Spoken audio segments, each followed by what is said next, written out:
Eliminando emociones negativas.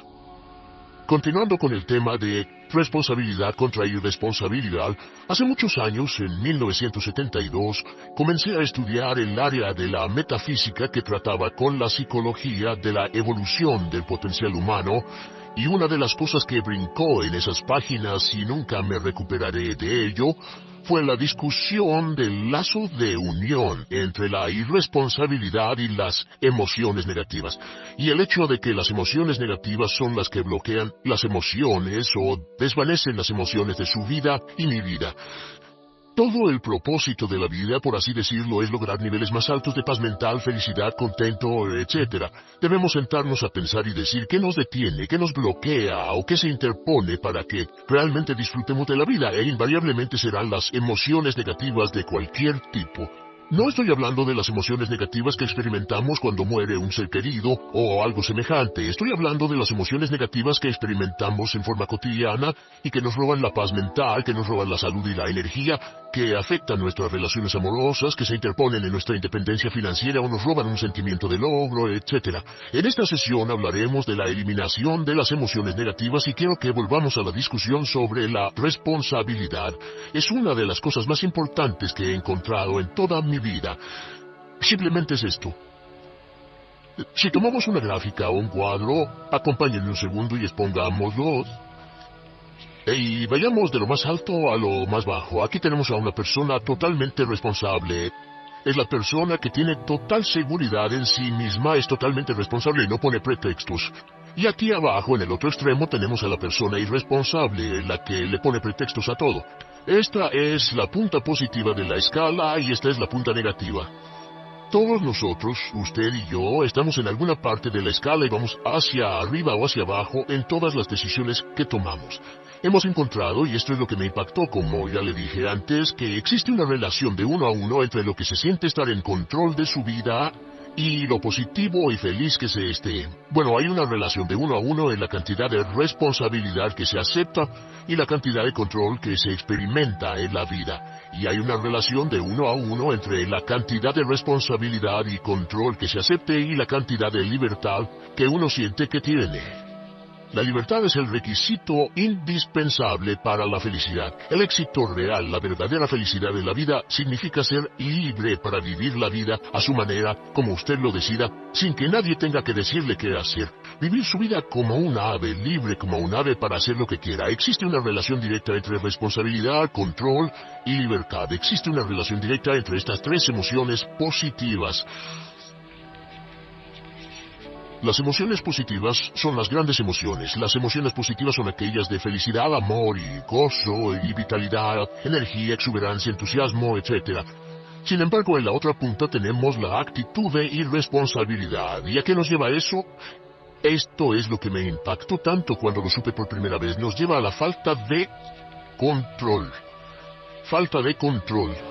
A tal grado que la irresponsabilidad nos hace perder el control y nuestro yo interno se desintegra y se fermenta, y también lleva a una falta de libertad, porque ya no podemos vernos a nosotros mismos como agentes libres, escogiendo la dirección de nuestras vidas. Nos vemos como marionetas, como víctimas, por así decirlo, de fuerzas externas, y una falta de control y libertad que lleva a emociones negativas. Cuando comencé a tratar de entender esto, pensé, bueno, sí, pero ¿qué me dicen de mis padres? ¿Qué me dicen de mi niñez? ¿Qué me dicen de mi condición? Yo no tenía un trabajo muy bueno. En mis amigos, yo tenía amigos miserables. ¿Qué hay con mi salud? ¿Y qué hay con el clima y con la economía? Cuando comencé a darme cuenta de esto, supe que todo eso puede hacerse a un lado. Y su meta más clara, su logro más alto, son las emociones positivas de felicidad, gozo, libertad y entusiasmo. Después, debe dejar de poner pretextos. Ahora, Carl Menninger, el gran psicoanalista, dijo algo muy interesante hace años. Dijo, todos los males físicos son diferentes, causados por diferentes bacterias, diferentes virus, etc. Y dijo, pero la enfermedad mental es la misma enfermedad, simplemente se difunde en un espectro de lo menor a lo mayor. Y Thomas Sayce, el psiquiatra, en su libro El mito de la enfermedad mental, dijo, no existe tal cosa como la enfermedad mental, solamente son grados diversos de irresponsabilidad. Así que cuando decimos que una persona irresponsable no solo es negativa, queremos decir que también está enferma mentalmente. Una persona totalmente responsable está mentalmente sana. ¿Cómo nos afecta eso? Bueno, yo sé que quiere avanzar lo más que pueda o no se esforzaría en tomar un curso como este. Existe una relación directa entre la cantidad de responsabilidad que se acepta para los resultados de su organización y la cantidad de poder, influencia, posición y estatus que se tendrá en el trabajo, ahora y en el futuro. Hasta arriba de la gráfica de responsabilidad se tendrán personas que acepten una responsabilidad total y el poder y la oportunidad vayan hacia ellos. En la otra punta no tenemos poder ni falta de él, hasta que se llegue al ejemplo extremo de una persona que es totalmente irresponsable, completamente fuera de control, a la que se le tiene que poner una camisa de fuerza y encerrar en un cuarto acolchonado por su seguridad y la seguridad de los demás, totalmente sin fuerza, sin control ni libertad. Y cada vez que tomamos la decisión de ser responsables de nosotros mismos, subimos en esta gráfica. Cada vez que tomamos la decisión de poner pretextos, bajamos en la gráfica. Llevémoslo un poco más lejos y hablemos sobre la relación entre las emociones negativas y la irresponsabilidad para que lo tenga bien claro. Un ejemplo perfecto es este. Imaginen que este es un árbol. Bien, este es el árbol. Estas son las ramas. Se llama el árbol de las emociones negativas. ¿Está claro? En el árbol de las emociones negativas crecen las emociones predominantemente negativas, el temor, la duda. Muchas personas consideran que la duda de sí mismo es la emoción negativa más destructiva de todas, la que nos frena más de lo que imaginamos. Y también el odio es una emoción negativa. Aquí está la envidia, el resentimiento y también, por supuesto, la hermana del resentimiento, la culpa. Todas estas son grandes emociones negativas. Han ido a la cabeza por años. Hay como 54 emociones negativas. Pero estas son las principales. Si toma estas emociones negativas y las junta todas y puede incluir su favorita. Por cierto, todo el mundo tiene su propia emoción negativa favorita. Los celos podrían ser la suya. La autocompasión es muy fuerte dentro de la lista. Si las hierve, descubrirá que finalmente todas las emociones negativas llevan a la rabia. Ya sea expresado internamente, que es cuando se enferma, o externamente, cuando hace que se enfermen los demás. Y este árbol de emociones negativas, bueno, solo veamos su estructura. El árbol negativo tiene un sistema de raíces. Y de ese sistema de raíces es de donde vienen los nutrientes que mantienen creciendo a las emociones negativas y logran que la fruta de las emociones negativas siga creciendo. Si vemos el sistema de raíces, decimos cuáles son los nutrientes que mantiene vivas a las emociones negativas, cuál es el fertilizante que debe echarse al fuego o conservarse, y encontramos que existen dos cosas esenciales que mantienen vivas esas emociones. La primera es la justificación. La justificación es decirse a sí mismo o a alguien más que lo escuche por qué está justificado al tener esta emoción. Y la otra es lo que llamamos identificación. La identificación significa tomar las cosas personalmente. Por eso sugieren que la persona que actúa como su propio abogado tiene un tonto por cliente. Y la persona que actúa como su propio doctor también tiene un tonto por paciente. Nos identificamos en forma tan personal con nuestra propia situación y usted también lo tomamos en forma tan personal que nos involucramos y nos implicamos emocionalmente. Así que hemos visto que no es posible que usted sea negativo sobre algo por mucho tiempo a menos que pueda justificar y tener una razón para ello y explicárselo a otras personas, o a no ser que pueda identificarse y tomarlo en forma personal. Por ejemplo, si alguien llega del estacionamiento y dice que acaba de chocar contra otro coche ahí, usted no se preocupa, porque no se identifica con él. Y si dicen que chocaron en el estacionamiento con un coche que es su coche y la persona huyó, ahora sí puede estar muy molesto. Sin embargo, no olvide esto, que siempre escogemos las respuestas. Volveré a esto en un segundo. ¿Cómo se deshace de la justificación? ¿Cómo acabamos con el sistema de raíz del árbol de las emociones negativas? La forma en que nos deshacemos de las emociones negativas es no juzgando.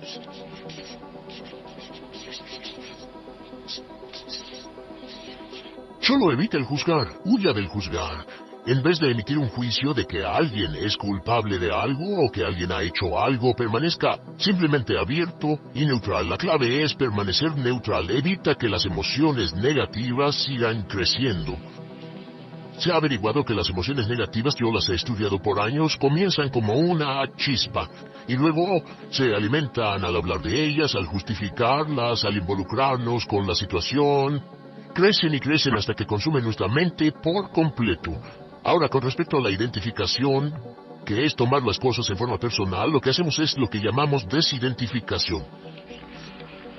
Somos objetivos o, de nuevo, permanecemos neutrales. Tratamos de mantenerlo lejos de nosotros. Existe un problema, pero yo no soy el problema. Existe una dificultad, pero la dificultad no soy yo, y lo mantenemos alejado.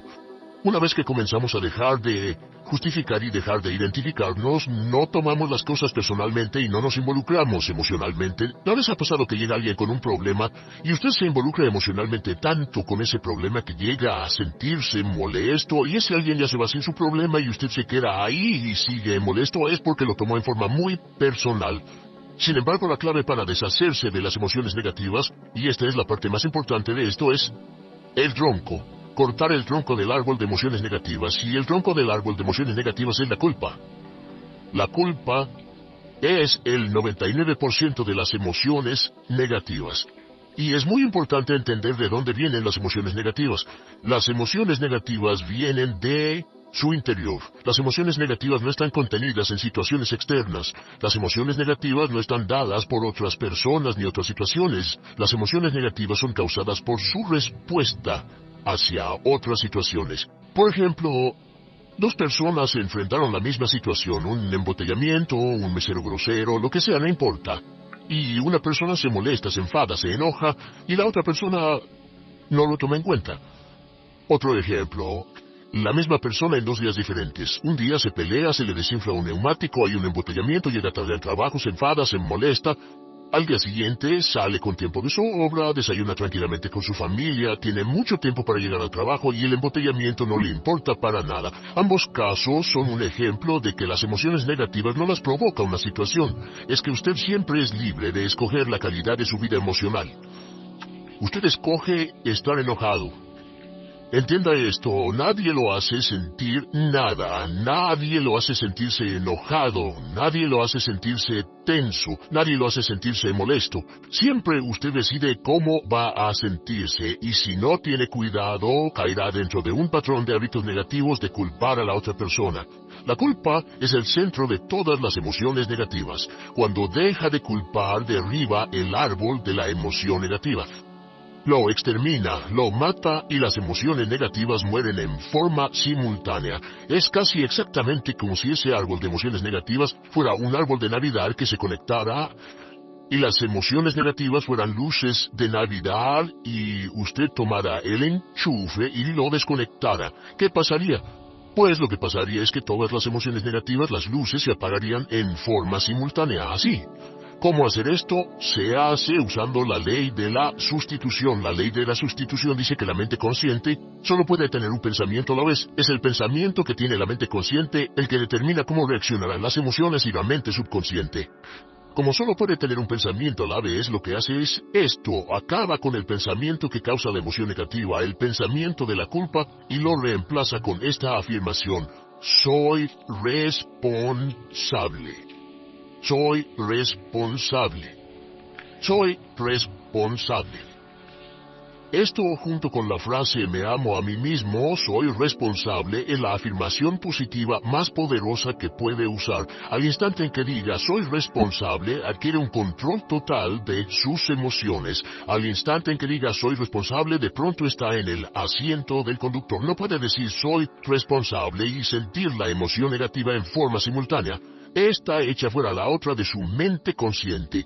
Ahora, podría comenzar con la situación. Cada uno de nosotros ha vivido una situación que nos molesta mucho. Usted lo ha sentido. Puede ser una persona que cada vez que pensamos en ella nos enfadamos. Cada vez que pensamos en eso nos perturba o nos distrae. Haga esto. Cuando comience a pensar en esa situación, debe neutralizarla diciendo soy responsable. Un momento, soy responsable. ¿Es una relación? ¿Quién lo llevó a esa relación? ¿Alguien le puso un puñal en el pecho o la provocó por sí mismo? ¿Es un trabajo? ¿Es una inversión? ¿Es un problema de salud de alguna especie? En todos los casos, acepte la responsabilidad. Y existe una gran diferencia entre aceptar responsabilidad, déjenme escribir esto, responsabilidad contra culpa. Responsabilidad. Responsabilidad contra culpa. ¿Qué es la culpa? La culpa siempre se remonta al pasado. La culpa mira hacia el pasado, hacia lo que no puede hacerse, a lo que no puede cambiarse. La responsabilidad siempre mira hacia el futuro. Usted dirá, ¿aceptar la responsabilidad no es lo mismo que aceptar la culpa? No. Es lo mismo que decir que usted está a cargo de la calidad de su pensamiento a partir de ese momento. Digamos que usted sale del estacionamiento y alguien golpeó su auto. Tiene dos opciones, puede enfadarse y molestarse y correr y gritar y berrear, o puede actuar en forma responsable, puede hacer todo lo posible por buscar al culpable, si no, puede tomarlo en forma madura.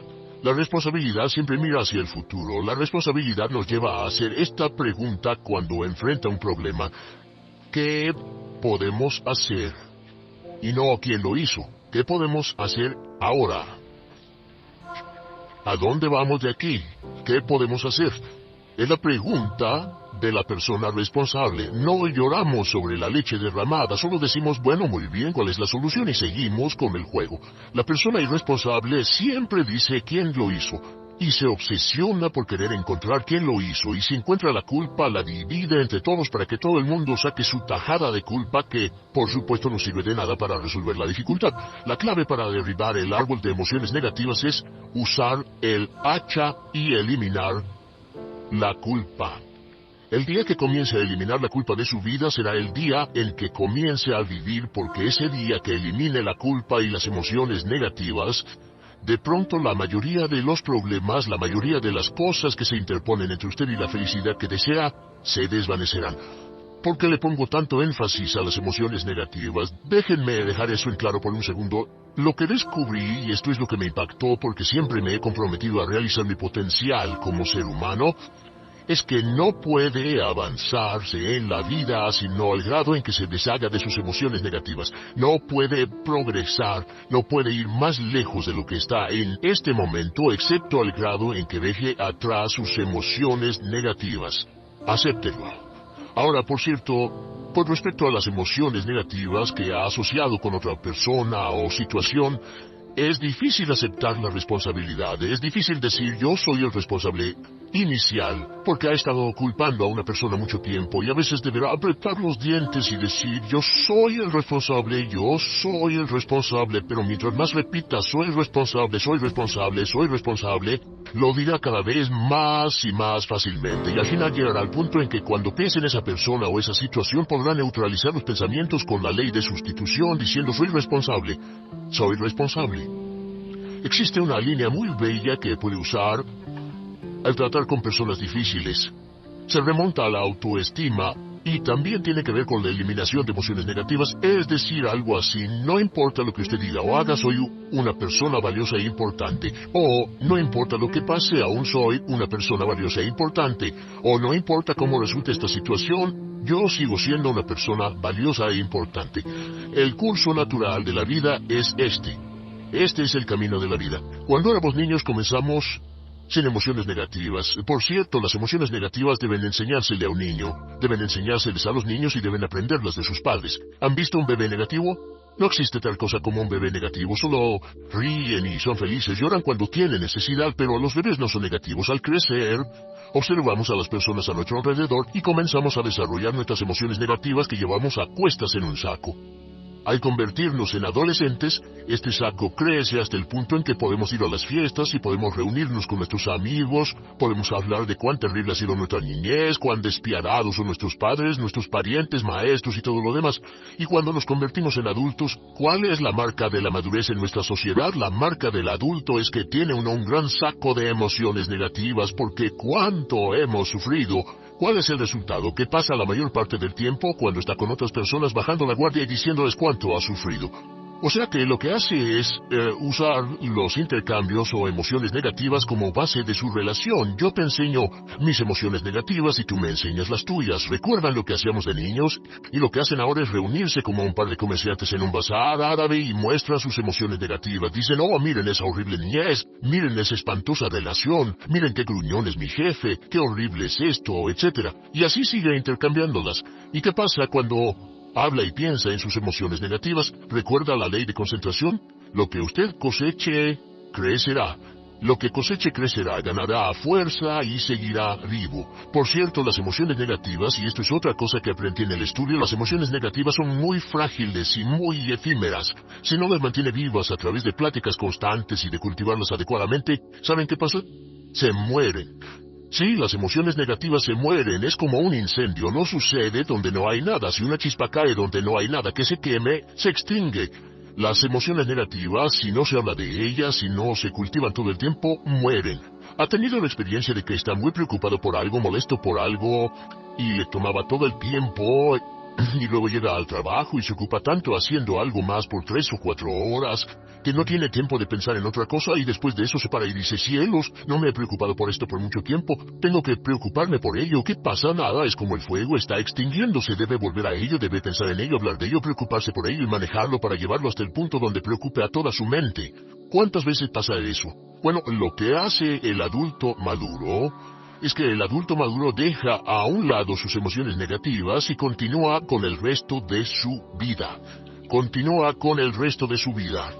Las dejan en vez de arrastrarlas, las dejan como un puñado de basura en una huelga. Si una persona les pregunta cómo van las cosas, responden maravillosas. ¿Cómo va la vida? Magnífica. ¿Cómo van sus relaciones? No podrían ir mejor. ¿Cómo está tu salud? ¿Cómo te sientes? Genial. En otras palabras, no hablan de cosas negativas. Cuando habla de cosas negativas, de hecho, las incrementa. Mezcla más de eso en su vida. Mira a las personas que tienen problemas. Las personas que tienen problemas todo el tiempo nunca resuelven sus problemas, y son personas que hablan de eso todo el tiempo. Al que tiene se le dará más y al que no tiene hasta eso se le quitará. Este es otro punto crítico con respecto a las relaciones. Esto lo aprendí también en mis estudios. Cada uno de nosotros hemos pasado por cierta cantidad de sufrimiento, y las personas se enamoran de su sufrimiento. Las personas aman su sufrimiento. Realmente piensan que han pagado por él, han pensado en él, han vivido tanto tiempo con él que la mayoría de las personas están renuentes a abandonar su sufrimiento. No se les convence de dejarlos y les dice, ¿por qué no lo olvidas? ¿Por qué no lo alejas de tu mente? Sigue sin él. Responden, no puedo hacerlo. ¿Sabes cuánto he sufrido? ¿Cuánta inversión emocional he puesto en esta relación, en este trabajo, en esta carrera, etcétera?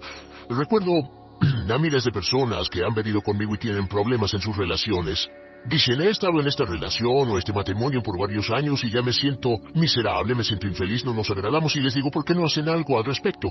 Pero después de todos estos años, y entonces les digo, miren, la vida promedio del americano hoy está entre 75 y 80 años.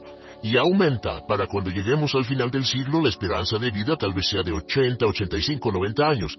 Significa que no importa la edad que tenga ahora, y puede tener 20, 25, 30 años, no importa, reste eso de 80 y tendrá el número de años que le quedan en esta situación actual. Pregúntese, ¿quiere vivir esa situación 20, 30, 40 años?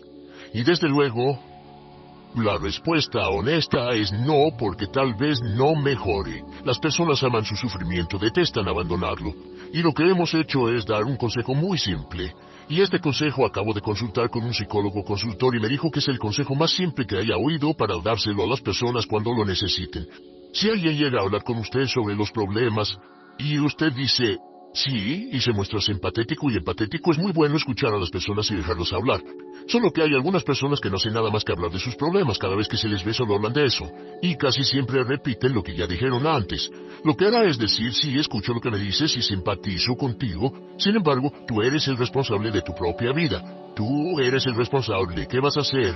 Que eres el responsable de tu vida. ¿Qué vas a hacer al respecto? Y lo que pasará es esto. Que sus buenos amigos le dirán, sí, tienes razón, yo soy el responsable y debo hacer un cambio, debo hacer algo.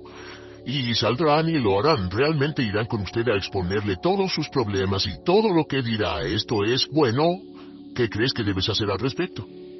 Y sus buenos amigos pueden usar ese tiempo de conversación para poner en orden sus pensamientos, pensar en sus conclusiones y ya no necesitarán su consejo. La mayoría no necesita consejos. Hay un dicho que dice, no se preocupe por la predisposición universal de dar consejos porque la predisposición por ignorarlos es igualmente universal. Las personas no necesitan consejos y acaso una sugerencia. Sin embargo, hay quienes no tienen la más mínima intención de hacer algo respecto a sus problemas. Lo único que quieren hacer es usar sus problemas como una excusa para conseguir que usted hable con ellos. ¿Entiende eso? Es una tendencia neurótica muy común en nuestra sociedad usar los problemas como la base de una discusión. Aquí está mi problema, hablemos tú y yo de ellos. Y la persona por sí misma no tiene el más mínimo interés en usted, no. Todo lo que le interesa es que usted la escuche. A propósito de eso, hacemos esta broma. Vamos a dibujar cómo lo ven esas personas. Esas personas lo ven a usted como esta persona. Este es su rostro, estos son sus ojos, y estas son sus orejas. Y estos son sus ojos, de preferencia bien abiertos, simpáticos. Esta es su boca, de preferencia cerrada. Y aquí están sus orejas bien abiertas. Estas personas ni siquiera lo consideran una persona, no les importan sus problemas. Todo lo que les interesa es que se siente, escuche y asiente con la cabeza y les dé consejos que no tienen la menor intención de seguir. Cuando encuentre una persona así, la forma muy simple de probar su amistad es comenzando a hablar sobre usted. Dirá, bueno, me alegra que hayas expuesto tus problemas porque tengo ciertos problemas propios y quisiera discutirlos contigo. Se dará cuenta de que esas personas buscarán la puerta, verán su reloj, tienen una cita y se irán más rápidamente de lo que imagina. Muy bien, un punto final que es crítico, es totalmente importante para el tema, el punto de terminación, por así decirlo. Cuando comencemos a hablar de abandonar las emociones negativas, casi todo el mundo va a decir, sí, estoy de acuerdo, lo que dices es cierto, tiene mucho sentido, Brian, voy a olvidar mis emociones negativas, voy a aceptar la responsabilidad, voy a hacerme cargo de mi vida, ya no voy a culpar absolutamente a nadie, excepto a uno. Todo el mundo tiene a alguien a quien no olvida. Todo el mundo tiene una emoción negativa por la que ha estado pagando y que ha estado manteniendo por años. Déjenme decirles por qué es tan importante acabar con ella. Este es un auto. Imaginen que es un bello automóvil Mercedes, flamante, de fábrica, totalmente nuevo. Un 560 SEL de $55,000, un bello vehículo, impecable, absolutamente perfecto, se lo dan sin una falla, excepto una. Este es el frente del automóvil y hay un pequeño problema. Y es que por alguna razón mecánica, esta rueda está atorada. Usted sube al bello Mercedes, y usted también bello, la mente bella, el cuerpo bello, el potencial bello, la capacidad increíble, entra al hermoso Mercedes y lo enciende. Pisa el acelerador, ¿y qué pasa? Pues si esta rueda del frente está atorada, ¿qué le pasará al auto? Además de que va a gastar mucha gasolina, ¿qué le va a pasar? Lo que le va a pasar es que el auto va a girar, dará vueltas en círculos, girará y dará vueltas en círculos hasta que deje de pisar el acelerador y se dé por vencido. Mientras esta rueda esté atorada, no irá a ninguna parte.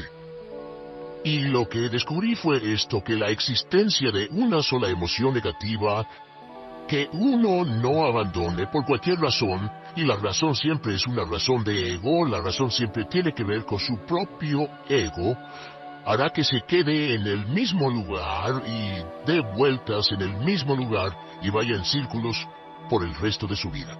Todos conocemos a personas con talento que tienen oportunidades, buena educación, etc., y su vida solo gira en círculos. Toda la vida están girando, todo lo tienen a su favor y día tras día tras día tienen problemas. ¿Por qué? Casi invariablemente, y esto es lo que todos los psicoanálisis y psicoterapias hacen, es porque tienen una emoción negativa atorada y la emoción negativa que tienen atorada es la culpa. Es alguien a quien aún están culpando por algo. Hay alguien a quien no van a dejar en paz porque ese desgraciado les hizo algo. ¿Saben de qué estoy hablando? Sí lo saben porque todos estamos en el mismo barco. Todos somos seres humanos y esto es importante para usted y para mí porque tenemos una tendencia a enamorarnos de nuestro sufrimiento, tenemos la tendencia de lamentarnos y creer que esas emociones negativas son parte de nuestra humanidad. Tenemos la tendencia a creer que otra persona es la responsable, otra persona nos hirió, nos costó dinero, esa persona lastimó nuestra relación. Pero la clave para el desempeño pico, la clave de la felicidad, la clave del éxito es usar la ley de la sustitución y derribar esas emociones negativas, sacarlas de la caja la primera vez que sienta que le provoca cierto estrés, y decir, soy responsable, y repetirlo, soy responsable, me quiero a mí mismo y soy responsable, me quiero a mí mismo y soy responsable, y nada fuera de mí va a perturbar la paz de mi mente, solamente yo estoy a cargo de mi vida emocional. Soy responsable y usted es responsable. Liberando sus frenos. Hace muchos años, cuando comencé a estudiar las emociones negativas, el punto más crítico que descubrí fue que no se puede hacer ningún progreso hacia la salud, la felicidad, el amor y el cumplimiento del potencial mientras se insista en mantener intactas las emociones negativas.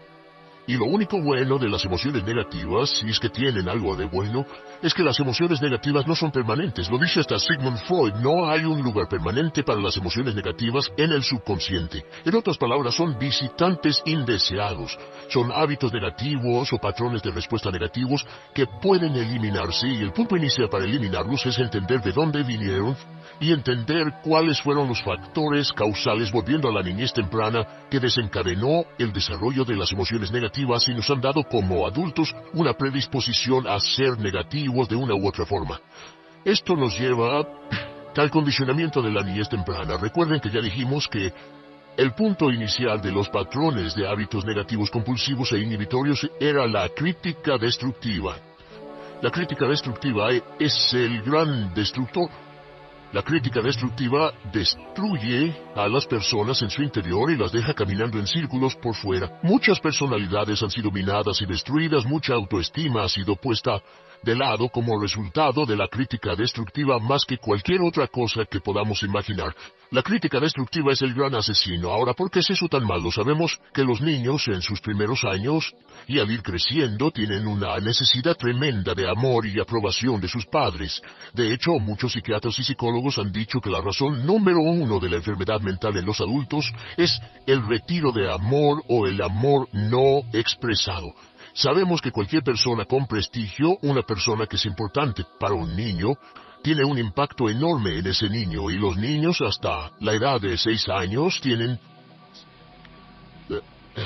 muy poca habilidad para discriminar entre una crítica válida y una crítica inválida. Lo que esto significa es que todo lo que diga un padre, o un pariente mayor, o una persona mayor, cualquier cosa que diga una persona de prestigio o una persona importante para un niño, es aceptada como cierta. Es aceptada como una representación válida de la realidad. Si una madre dice eres un niño malo, o si un papá dice eres flojo, si alguien dice no eres dependiente, o si alguien dice que somos estúpidos o tontos o feos, el niño no tiene capacidad alguna para discriminar entre lo válido y lo no válido. Ese niño acepta eso como una verdadera representación de la realidad. Va más allá de la mente consciente, va directamente al subconsciente y ahí se queda.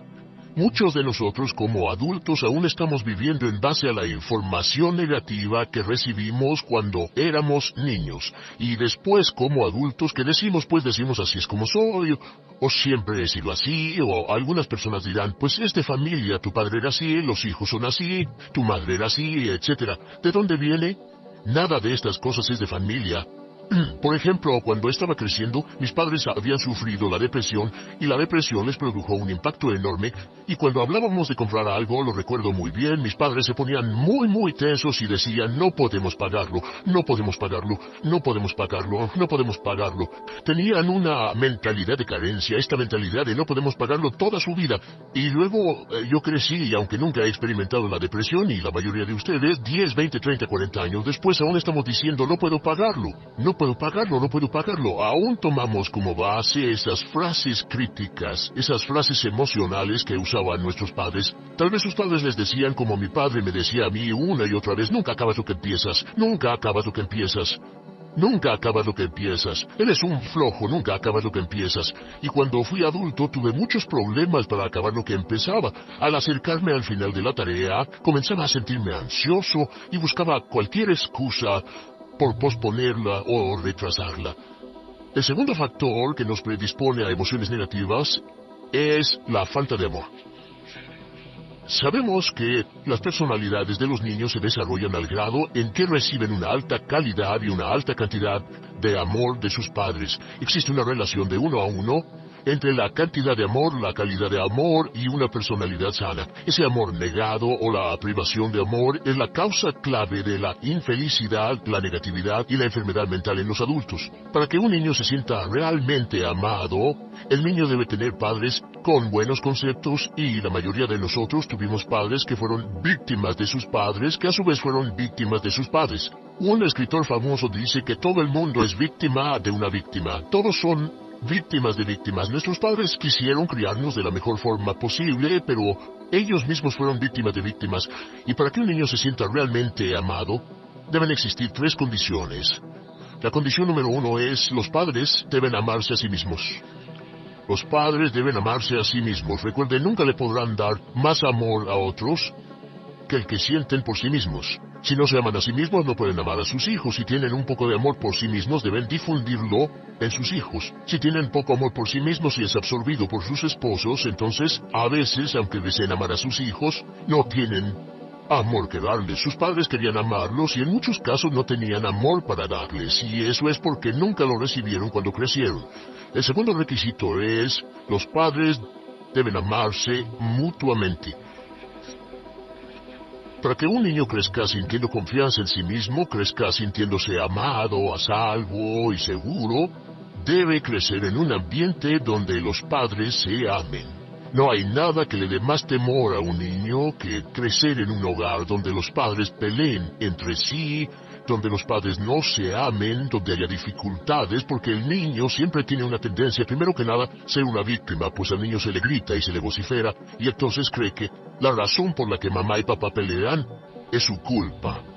Ahora, una investigación interesante: como hay muchas familias de un solo padre, la investigación interesante muestra que cuando uno de los padres se va como resultado de una separación o un divorcio, los niños que quedan invariablemente están convencidos de que la razón por la que el otro padre se fue se debió a algo que él hizo.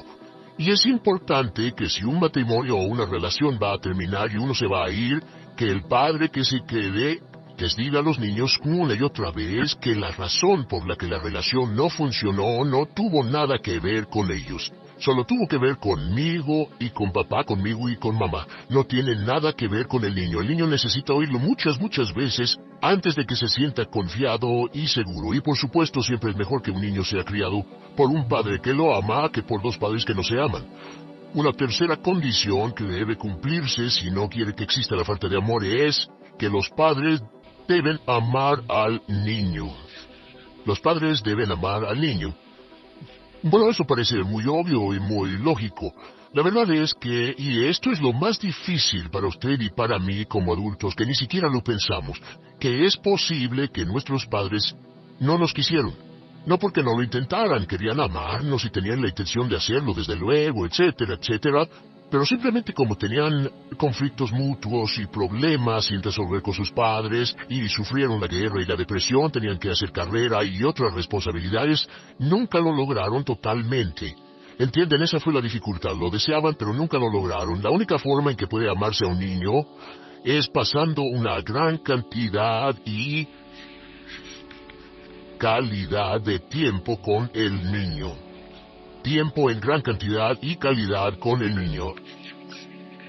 10 minutos al día no bastan. Los niños se consideran valiosos según el grado en que las personas más importantes en su vida pasen tiempo con ellos. Si las personas más importantes en su vida, sus padres, solo pasan poco tiempo con ellos, los niños concluyen que la razón para ello es que tienen muchos defectos, que hay algo esencialmente malo en ellos y que por eso sus padres no pasan más tiempo con ellos. Los niños no piensan con la razón, lo hacen en forma emocional, solo piensan: mi padre está aquí, me ama, y si no pasa tiempo conmigo, él o ella no me aman. Y si cualquiera de esas 3 condiciones existió o más cuando estaba creciendo, los padres no se amaban a sí mismos, o no se amaban mutuamente, o tal vez no lo amaban porque nunca lo lograron, aunque querían, entonces usted debe haber crecido en conjunción con la crítica destructiva que se llama culpa. ¿Y qué es la culpa? Pues simplemente la culpa es un sentimiento de no valer mucho. ¿De dónde sacamos este sentimiento? Lo obtenemos cuando continuamente gente importante nos critica en nuestra vida y simultáneamente no nos dan el amor que necesitamos. Sentimos que no valemos mucho o que no valemos nada. Y un sentimiento de culpa nos lleva a un sentimiento de falta de mérito, falta de valor y culpa.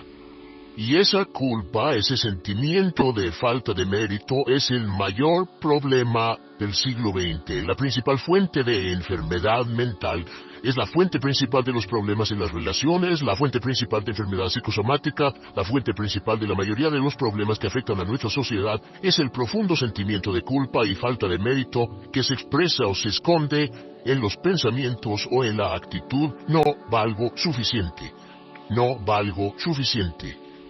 No valgo suficiente. Ya hablamos de la autoestima y de lo importante que es. La autoestima significa me quiero mucho, me quiero mucho, me quiero mucho, me quiero mucho. Las personas que han sido criadas con críticas destructivas durante su vida no solo no se agradan a sí mismas, no sienten que sean lo bastante buenas para nadie, y en muchos casos están llenos de odio por sí mismos. Se odian a sí mismos, se autocondenan o se detestan, y verán que esto sale en sus conversaciones y sale en sus relaciones con otras personas. Las personas que no se quieren a sí mismas, aunque quieran tener buenas relaciones, simplemente no son capaces de ello. Las personas que piensan que no son buenas para nada siempre lo hacen aflorar, siempre será un problema. Ahora, ¿cuál es la razón principal de la culpa? ¿De dónde viene la culpa? La culpa viene de tres fuentes negativas: padres negativos, influencias negativas o religión negativa. Una de las tres. Cualquiera de estas tres usa la culpa. De la culpa se valen y aprovechan, en especial los padres y las organizaciones religiosas, por dos razones. Una es el castigo. La culpa se usa para castigarnos. Cuando estamos creciendo, el castigar es la forma más fácil de hacer que uno se sienta mal. Nuestros padres nos hacen sentir mal castigándonos físicamente o sermoneándonos o regañándonos. Y el castigo es una forma muy eficaz de irnos conformando o de conseguir que hagamos lo que los demás quieren. La segunda razón por la que se usa la culpa cuando se practica en forma consciente, y algunas organizaciones la practican así, es para tener más control. Control emocional en especial, porque se puede controlar a una persona emocionalmente con culpa y manipular su comportamiento. Hay muchas organizaciones que usan la culpa como una herramienta de control y manipulación. Se puede controlar a las personas con suficiente fuerza y en forma emocional puede conseguir su dinero, puede conseguir su tiempo, puede conseguir su compromiso, demandar sus recursos, etc. Muchas organizaciones usan la culpa para aplicar un castigo. Muchas organizaciones de caridad que se anuncian por televisión, en especial las de causas benéficas que involucran a niños o a personas incapacitadas, usan un sentimiento de culpa. A usted le va tan bien que debe sentirse culpable por estas personas que sufren, o envíenos algo de dinero y eso se encargará de su culpa por un momento hasta que lo incluyamos en nuestra lista de correo, etc. Y la culpa es un estándar. ¿Por qué se usa tan comúnmente? Pues primero que nada porque casi todos nosotros la tenemos en mayor o menor grado, y número dos, es fácil. La culpa es fácil. ¿Por qué nuestros padres la usan con nosotros? ¿Por qué nuestras madres la usan con nosotros? Nuestras madres pueden controlarnos con la culpa en un cuarto repleto. Nuestra madre puede controlarnos a miles de kilómetros por teléfono. Los padres usan la culpa en sus hijos porque sus padres usaban la culpa en ellos y así sucesivamente. Es lo más fácil, no existe un esfuerzo físico. Puede hacerse con una mirada o de reojo o una palabra. Ya sabe que las personas siempre buscan lo más fácil. Esté alerta. Ustedes han sido criados en un ambiente donde se les ha hecho sentir culpa y casi todos lo vivimos. Debemos entender que la culpa es como una letrina o bacterias emocionales negativas que se colocan en la raíz de su psique o su subconsciente y activan todas las demás emociones negativas: furia, odio, envidia, resentimiento, frustración y duda, temor, etcétera. Las crea y las activa a todas, y la forma para, en realidad, deshacerse del centro es exorcizarlo, extirparlo. Y es lo que vamos a hacer el resto de esta sesión. Primero, ¿cómo podemos saber si nos criaron con sentimientos de culpa? Bien, a esto le llamamos la manifestación adulta de la culpa. Manifestación adulta de la culpa. Puede saber, probándose a sí mismo, cuánto de esto tiene. Número 1. La manifestación adulta de la culpa es que tiene sentimientos de inferioridad, sentimientos de inadaptabilidad y de no merecer las cosas.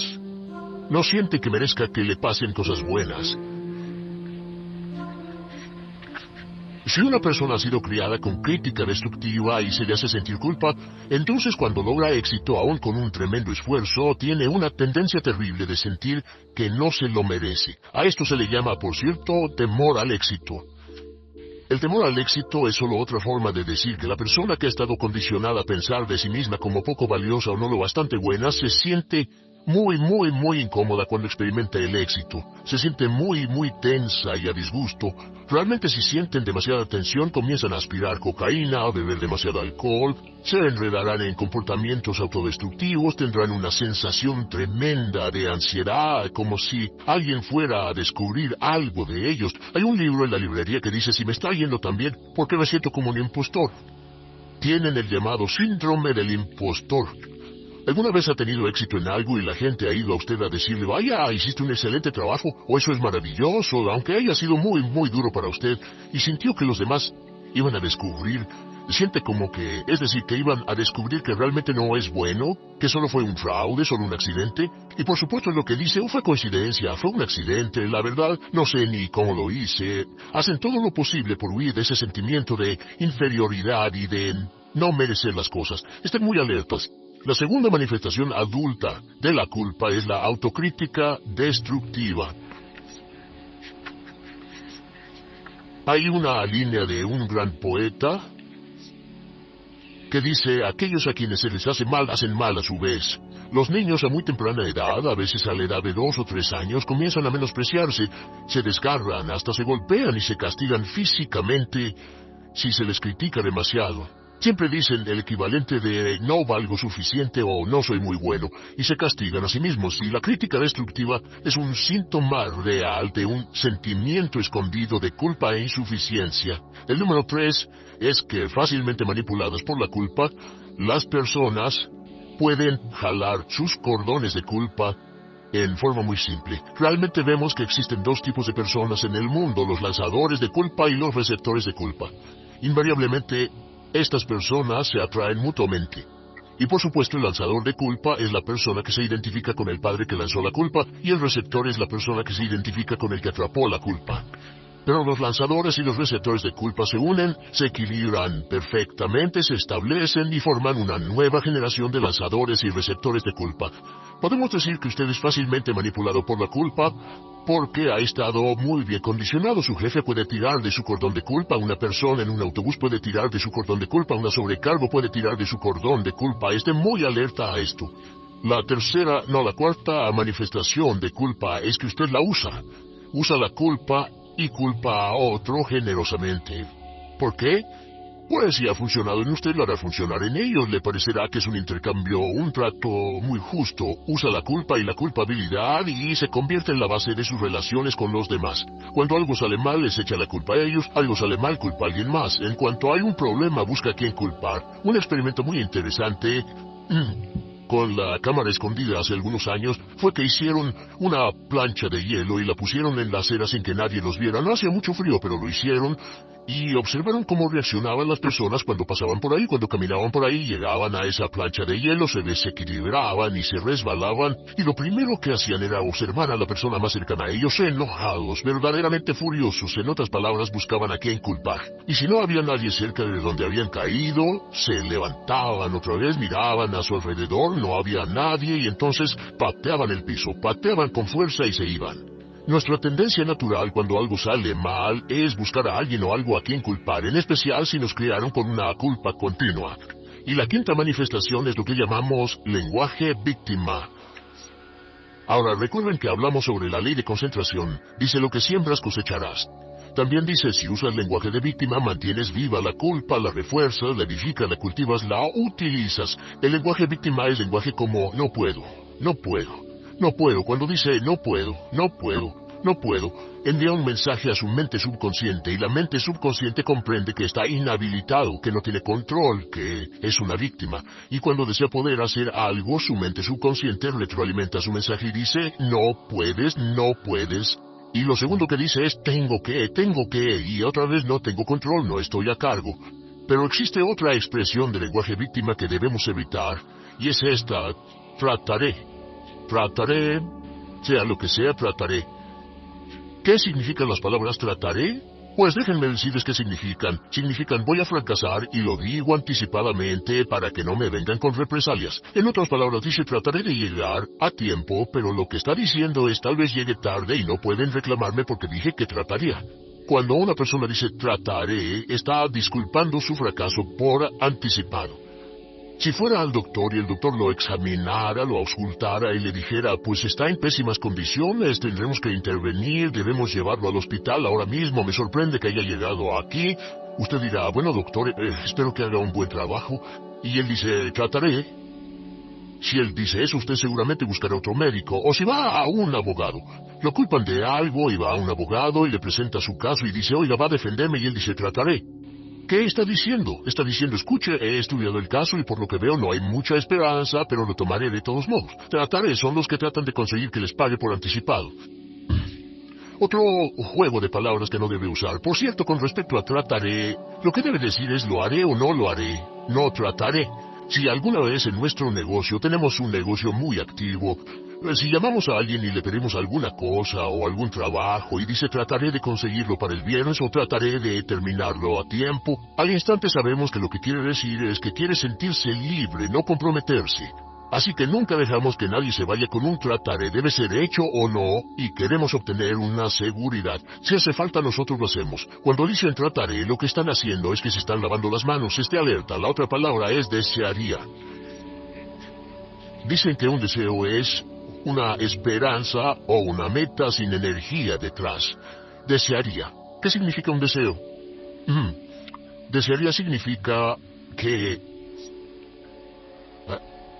me gustaría tener algo, pero sé que nunca lo podré tener.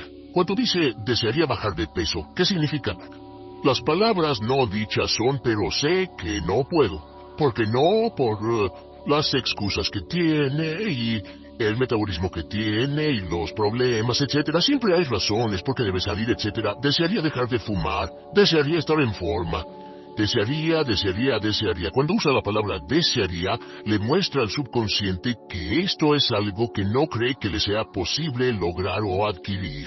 Entonces el subconsciente descarta completamente esto como meta y no le da energía, ni motivación, ni impulso, ni deseo de lograrlo. Así que esté muy alerta al lenguaje víctima. Esté alerta a la expresión sí pero. O lo haría, sí pero. Alguien le dice, haga esto, y usted dice, sí, pero. La palabra pero, por cierto, es el gran borrador. Si una persona le dice, podría incrementar sus ingresos o incrementar su rendimiento, ser una persona mejor o más feliz o bajar de peso o lo que sea, no importa. Y usted dice, sí, pero. Lo que está diciendo es que está borrando toda la aseveración que ha dicho antes. Manda un mensaje a su subconsciente que dice, no hay posibilidad, y no hace el esfuerzo, no otorga energía, no ejerce capacidad alguna hacia el logro de esa meta. Y las personas que han sido criadas con culpa tienen 5 cualidades o 5 manifestaciones de adultos. Una es que se sienten inferiores, se sienten inadecuadas, sienten que no merecen que les pasen cosas buenas. Estén muy alertas a eso. El número 2, se autocompadecen continuamente, usan la autocrítica destructiva. El número 3, usan la culpa y la culpabilidad en ellos y en otros. El número 4 son manipuladas por la culpa y número 5 usa el lenguaje víctima. Así que ¿cómo nos deshacemos de la culpa? ¿No es sorprendente cómo se aclara esto? Este pizarrón, todo se borra. Tengo una varita mágica cuando me voy a sentar al escritorio. Entonces, ¿cómo nos deshacemos de la culpa? Para deshacerse de la culpa...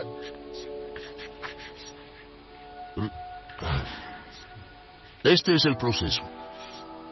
Tiene algunos pasos importantes. Número 1, el primero de la lista, elimine la autocrítica. Elimine la crítica autodestructiva. En otras palabras, nunca diga nada destructivamente crítico de usted mismo. No lo diga. Esta es la regla básica. El subconsciente acepta lo que diga usted como cierto, como un mandato. Así que no diga nada de sí mismo que no desee sinceramente que sea cierto. No diga estoy cansado, estoy gordo. No diga no puedo o debo. No diga nada a menos que quiera que sea cierto. Las palabras que van después de la palabra yo son las palabras que su subconsciente registra como mandatos, excepto cuando dice yo desearía o lo intentaré. Así que elimine la crítica destructiva. Siempre hable en términos positivos sobre usted. Me gusta mi persona, puedo hacerlo, lo haré, escogí hacerlo, pero nunca diga no, no puedo. Número 2 es no dejarse manejar por la culpa. Rehúse ser manejado por la culpa. Porque cada vez que le permita a alguien que lo manipule por la culpa, ¿sabe qué pasa? Refuerza y hace más poderoso el efecto de la influencia de la culpa en su vida. Cuando yo crecí, debo decir que yo crecí en una familia que estaba muy influenciada por la religión negativa. Realmente mi madre, Dios la bendiga, tenía un cinturón negro en el pecado e hizo un trabajo verdaderamente soberbio en ello. Y yo tardé en sobreponerme. Cuando me casé con Bárbara, ella también venía del mismo tipo de familia y recapacitamos. Hay una hermosa respuesta cuando uno de los dos caía de nuevo en los viejos patrones. Decía, no tratas de hacerme sentir culpable, ¿o sí? No tratas de hacerme sentir culpable, ¿o sí? Solo diga, no tratas de hacerme sentir culpable, ¿o sí? Y no deje que las personas lo manipulen usando la culpa. El número 3, no use la culpa o la culpabilidad y anuncie que no va a usarla. No la use en otras personas y permita que sus hijos o su cónyuge digan lo mismo. No tratas de hacerme sentir culpable, ¿o sí? Repítalo una y otra vez y si la otra persona le dice eso es lo que trato, contéstele no va a funcionar. Y no funcionará. Es que la culpa solo funciona mientras usted no sepa que está siendo usada en usted. El número 4 es lo que llamamos la ley del perdón. Es la más importante de todas. Realmente es el centro, es el meollo de toda esta sesión. La ley del perdón simplemente dice que usted está sano mentalmente hasta el grado en que pueda perdonar libremente y olvidar las ofensas. Que su habilidad para perdonar a los demás es la clave que determina su felicidad y su éxito en la vida. Su habilidad para perdonar a los demás es la única forma de eliminar la culpa. Su disponibilidad para perdonar a los demás y olvidar ofensas es el determinante más importante de si usted está o no totalmente integrado y es un adulto que funciona como ser humano. Porque la tendencia de culpar y de guardar rencores es una tendencia patológica infantil que la poseen todas las personas que están enfermas mentalmente. La habilidad para olvidar, para perdonar libremente, es la marca del ser humano realmente iluminado. Ahora, acepte eso como real. Hay 4 personas a las que debe perdonar. Número 1, perdone a sus padres. Perdone a sus padres por todo lo que le hayan hecho para herirlo. La mayoría de nuestras investigaciones muestran que casi todos nuestros problemas como adultos se remontan a no estar dispuestos o no poder perdonar a nuestros padres por algo que hicieron que nos hirió. Perdónelos un 100%, escríbales, llámeles por teléfono, dígales, o cuando menos perdónelos en su corazón, pero perdone a sus padres. Número 2, perdone a los otros. Perdone a todos los demás. Perdone a todos los que lo hayan herido de algún modo, por cualquier cosa, y déjelo así. Ahora, hay muchos que dicen no puedo perdonar a esa persona por lo terrible que me hizo, pero recuerde esto, el perdón es perfectamente egoísta. El perdón no tiene nada que ver con la otra persona, solo tiene que ver con su paz mental y con su propia integridad mental. Número 3, perdónese a sí mismo. Perdónese por todas las cosas débiles, tontas, insensatas y estúpidas que haya hecho, porque todas las personas han hecho cosas tontas, insensatas, estúpidas y ridículas, pero perdónese en un 100%. Y finalmente, la última parte de esto, si ha hecho algo que hirió a alguna persona, vaya a disculparse. Es sorprendente el hecho de vidas que se arruinan año tras año por personas que no tienen la fortaleza intestinal, las agallas y el valor para decir, lo lamento. Una de las cosas más importantes es desarrollar carácter hasta el grado en el cual hacemos las cosas que son muy difíciles para nosotros, hasta el grado en el cual hacemos las cosas que sabemos que están bien aunque sean difíciles, en especial cuando son difíciles emocionalmente. Y la clave para deshacerse de la culpa, la clave para ser una persona total y completamente positiva, es perdonar a los demás. Perdone a las personas con quienes ha sostenido una relación, perdone a sus jefes anteriores, perdone a los amigos que lo han herido, perdone las inversiones que estuvieron equivocadas, perdone a los jefes que lo despidieron, perdone a sus padres, perdone a todo el mundo. Desarrolle una actitud hacia la vida con la que rehúsa guardarle rencor a los demás. Solo repita una y otra vez: los perdono a él o a ella por todo. Los perdono por todo, los perdono por todo. Y eso es todo. La clave para librarse de las emociones negativas es rehusarse totalmente a continuar con cualquier situación negativa. No olvide que es un acto muy egoísta, y será tan egoísta como usted quiera. El acto del perdón lo libera y libera a la otra persona, y le garantiza que se moverá rápidamente hacia el cumplimiento de su potencial. Para tener éxito, una mujer debe ser mejor en su trabajo que un hombre. El destructor de preocupaciones. Una de las grandes metas en la vida es lograr la paz mental, y la razón por la que muy pocas personas tienen paz mental es porque no la ven como una meta bastante importante, y si lo hacen no se toman el tiempo para entender lo que se interpone entre ellos y su paz mental. Ya hablamos de uno de los principales obstáculos o principales pares de obstáculos, que son los patrones de hábitos negativos: el temor al fracaso, el temor al rechazo. Estos nos roban una enorme cantidad de paz mental, y también hablamos de sentimientos de culpa, sentimientos de inadaptabilidad, de falta de mérito, de no merecer, etc. También ellos nos roban paz mental. Pero en esta sesión quiero hablar de la última, por así llamarlo, clave a esta discusión de emociones negativas, y es a lo que llamamos imaginación negativa. Las palabras imaginación negativa vienen de un extenso cuerpo de literatura que fue escrito a principios de siglo. Encontraron que la imaginación negativa es algo que creamos en nosotros mismos y que al mismo tiempo nos causa una enorme cantidad de estrés y desesperación. La imaginación negativa crea temor. Y una de las mejores definiciones del temor que he visto últimamente se llama experiencias de fantasía que parecen reales. Experiencias de fantasía que parecen reales. En otras palabras, son experiencias que creamos en nuestra mente y en nuestra imaginación, y vivimos con ellas, y entre más vivimos con ellas, más reales se vuelven. Tengo 3 hijos, y si los dejo ver una película de miedo, aunque insistan en verla, comienzan a pensar que hay criaturas monstruosas bajo su cama, en sus alcobas, etc. Son las experiencias de fantasía que se vuelven reales, y una vez, con el pequeño Michael, no pudimos lograr que durmiera en su alcoba porque estaba convencido de que había monstruos ahí. ¿A qué llamo imaginación negativa? Lo traduzco como preocupación. La preocupación es una forma sostenida de temor causada por la indecisión. La preocupación es una forma sostenida de temor causada por la indecisión. ¿Eso qué significa? Significa que cuando tomamos decisiones, nos deshacemos de la preocupación. Hace algunos años se hizo un estudio donde muchas personas fueron estudiadas y se les preguntó de qué se preocupaban en ese momento. Por las respuestas vieron que esto es de lo que las personas se preocupan. Un 40% de las preocupaciones que las personas tenían era por cosas que nunca pasaron. Se dieron cuenta de que las cosas por las que estaban preocupadas nunca pasarían. Iban a llegar tarde, o iban a perder sus trabajos, o no iban a funcionar bien en una relación. La siguiente cifra, 30%, eran cosas que habían ocurrido en el pasado, que ya habían pasado y no podía hacerse nada al respecto. 12% de las preocupaciones eran por la salud. En la mayoría de los casos, preocupaciones innecesarias. Pensaban que tenían un dolor, una enfermedad, un sufrimiento o algo más que no resultó ser verdad. El 10% de las cosas que les preocupaban eran triviales.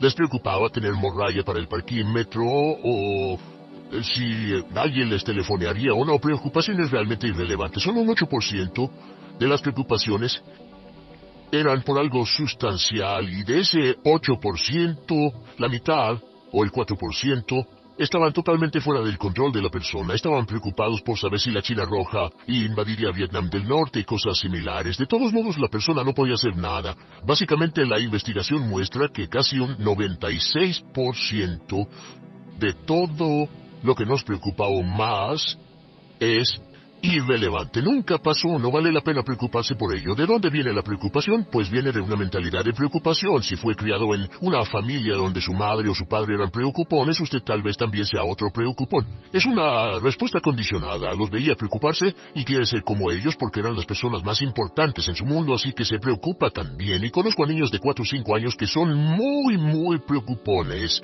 Y ellos y sus padres se sientan juntos y se preocupan aunque no hay nada por qué hacerlo. Pero son las experiencias de fantasía que se vuelven reales. Nuestra labor es eliminar la preocupación y voy a darle 2 o 3 ideas simples que puede usar. Número 1, que es una de las más populares de todas, simplemente es esto: viva un día a la vez. Viva un día a la vez. No se preocupe por lo que pueda pasar mañana. No se preocupe por lo que pueda pasar dentro de un año o dentro de 6 meses. Solo haga lo mejor que pueda ahora. Hay una hermosa frase de Teddy Roosevelt. Dijo algo que significaba esto: haz lo que puedas, donde estés, con lo que tienes, y no te preocupes por el resto. Haz lo que puedas, donde estés, con lo que tienes, y no te preocupes por el resto. La clave número 2 para tratar con las preocupaciones, y yo tengo un enorme número de retos que enfrento en mi vida empresarial, y es llegar a los hechos. Esto es muy importante, llegar a los hechos. No los hechos aparentes, no los hechos rápidos, no los hechos que parecen obvios, sino entender los hechos reales. Tomar el tiempo para examinar una situación y descubrir cuál es la verdad real de la misma. He descubierto que la mayoría de las situaciones de preocupación se evaporan si hay suficientes hechos. Si oye que alguien ha hecho algo o no, si oye sobre un cambio en su negocio, en su vida personal o un cambio en una de sus relaciones, averigüe, llame a esa persona, descubra de la fuente correcta la respuesta y a menudo descubrirá que los hechos eliminan la preocupación. La mayoría de las personas que se preocupan son las que prefieren preocuparse que tomar el tiempo para preguntar y averiguar qué es lo que ocurre exactamente.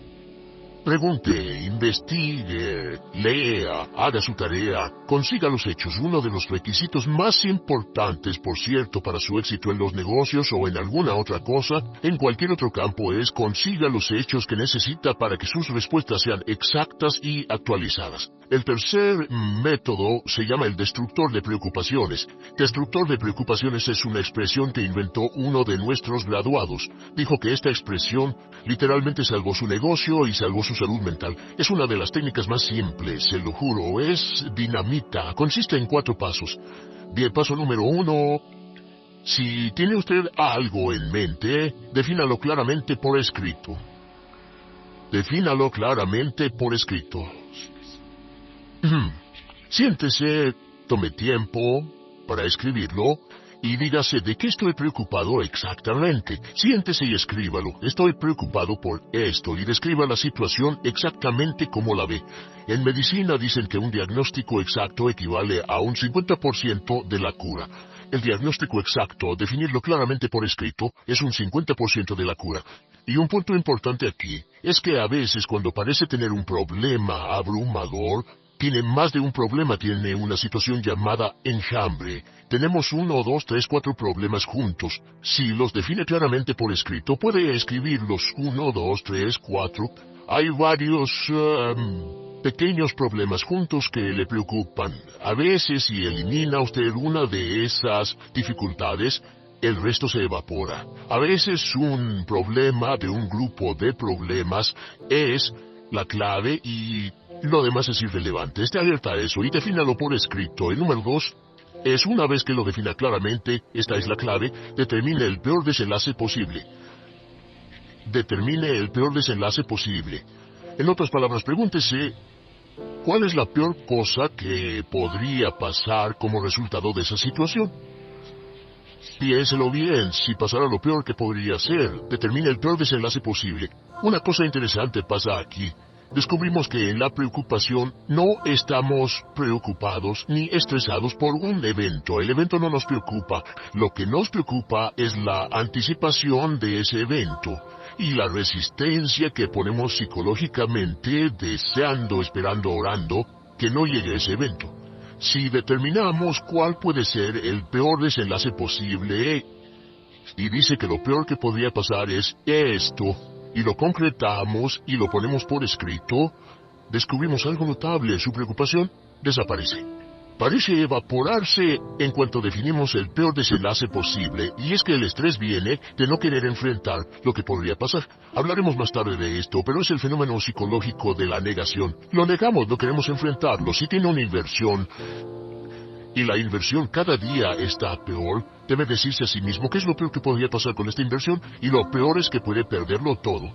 Una vez que diga, lo perderé todo, de pronto ya no está preocupado por eso, porque sabe qué es lo que puede pasar. El tercer paso, permítanme un segundo, con respecto a una relación. A veces estamos en una relación muy infeliz y decimos, ¿qué es lo peor que podría pasar aquí? Lo peor que podría pasar es que pierda la relación. La relación desaparece. Debe preguntarse a sí mismo, ¿me matará eso? ¿Moriré al perder la inversión? ¿Moriré al perder el trabajo? ¿Me matará el perder la relación? La respuesta, por supuesto, es no. Uno se recupera de casi cualquier cosa.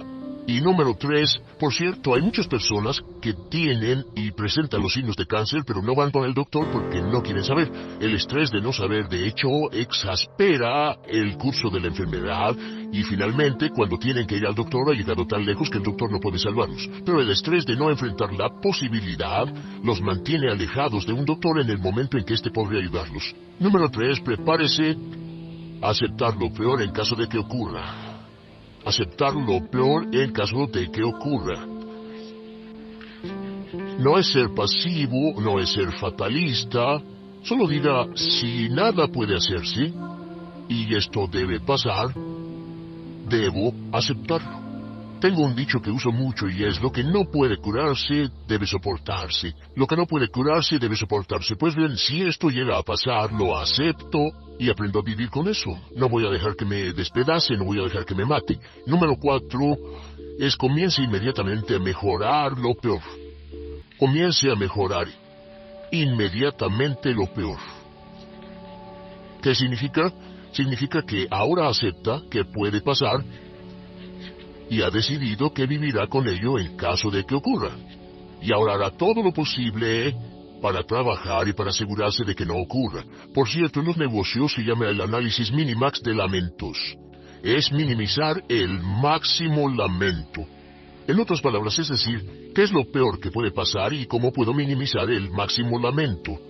La técnica Minimax es una técnica tremenda porque aclara su mente considerablemente, y una de las mejores formas de usarla es muy eficiente. Tome un pedazo de papel, trace una línea en el centro y en el margen superior, y luego en la parte izquierda escriba en este lado una definición. Una definición clara de lo que lo está molestando. En este lado escribe PDP, peor desenlace posible, y después escribe 1, estoy preocupado por esto, y lo escribe, y acá lo peor que puede pasar es esto. 2, estoy preocupado por esto, lo peor que puede pasar es esto, y así. Usted verá que cada vez que haga esto, el problema se evapora, y la mayoría, por supuesto no toda, la mayoría del estrés o la desesperación desaparece. Su mente se aclara, y con una mente clara puede enfrentarlo en forma efectiva. Ahora, el punto final con respecto a toda esta idea de preocupación e imaginación negativa es: ¿cuál es el antídoto? ¿Cuál es el antídoto de la preocupación? ¿Cuál cree que sea?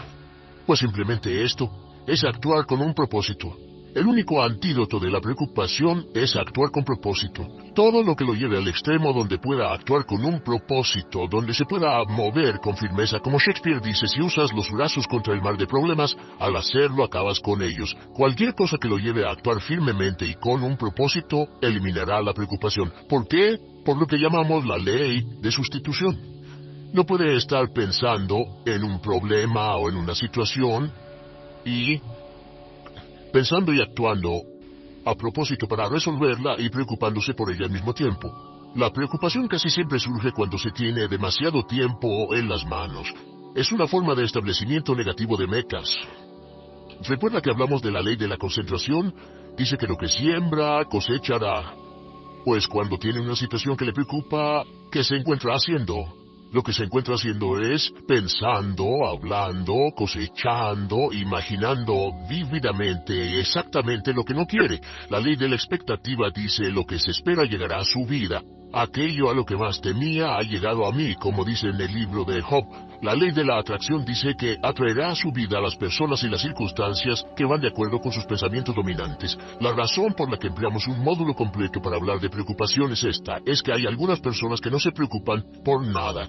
Este método, por cierto, de determinar el peor desenlace posible, el destructor de preocupaciones, también es un método tremendo para toma de decisiones. Cuando está en una situación y debe tomar una decisión de una u otra forma, la primera pregunta que debe hacerse cuando lo haya analizado es ¿qué es lo peor que podría pasar? Recuerdo al gran Paul Getty, quien hace años fue uno de los hombres más ricos del mundo, dijo que este método de determinar el peor lado posible, lo usaba como un método de toma de decisiones en todos los negocios que emprendía. En todo lo que emprendía se preguntaba qué es lo peor que puede pasar y se aseguraba de que lo peor no pasara.